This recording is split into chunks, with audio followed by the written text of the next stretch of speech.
ಅಖಂಡ ಕರ್ನಾಟಕ ಅಲ್ತೋ ನಮ್ಮ ಕೀರ್ತಿ ಶನಿಯ ರಾಜಕೀಯ ನಾಟಕ. ಬರಿಯ ಹೊಟ್ಟೆ ಬಟ್ಟೆಗಲ್ತೋ ಪಕ್ಷ ಜಾತಿ ಕಲಹ ಕಲ್ತೋ ಹಮ್ಮು ಬಿಮ್ಮು ಸೊಮ್ಮಿಗಲ್ತೋ ಬಣ್ಣ ಚಿಟ್ಟೆ ಬಾಳಿಗಲ್ತೋ ಜೋಳವಾಳಿ ಕೂಳಿಗಲ್ತೋ ದರ್ಪ ಸರ್ಪ ಕಾರ್ಕೋಟಕ ಸ್ವಾರ್ಥ ಪಣ ಕ್ರೀಡೆಗಲ್ತೋ ರಾಜಕೀಯ ಪೇಟಕ ಅಖಂಡ ಕರ್ನಾಟಕ.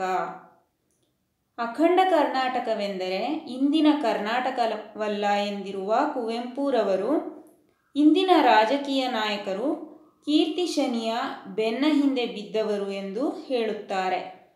ತಮ್ಮ ಹೆಸರು ಪದವಿಗಳು ಶಾಶ್ವತವಾಗಿ ಇರಬೇಕೆಂದು ಹಪಹಪಿಸುತ್ತಾರೆಂದು ಕೂಡ ಕುವೆಂಪುರವರು ಇಲ್ಲಿ ಟೀಕಿಸಿದ್ದಾರೆ. ಆದರೆ ನಿಜವಾದಂತಹ ಅಖಂಡ ಕರ್ನಾಟಕದಲ್ಲಿ ಇಂತಹ ನಾಯಕರೊಬ್ಬರೂ ಇಲ್ಲ. ಅದು ಶಾಶ್ವತವಾದಂತಹ ಸಚಿವ ಮಂಡಲ ಎಂದು ಕುವೆಂಪುರವರು ಈ ಮೇಲಿನ ಪದ್ಯಭಾಗದಲ್ಲಿ ತಿಳಿಸುತ್ತಾರೆ.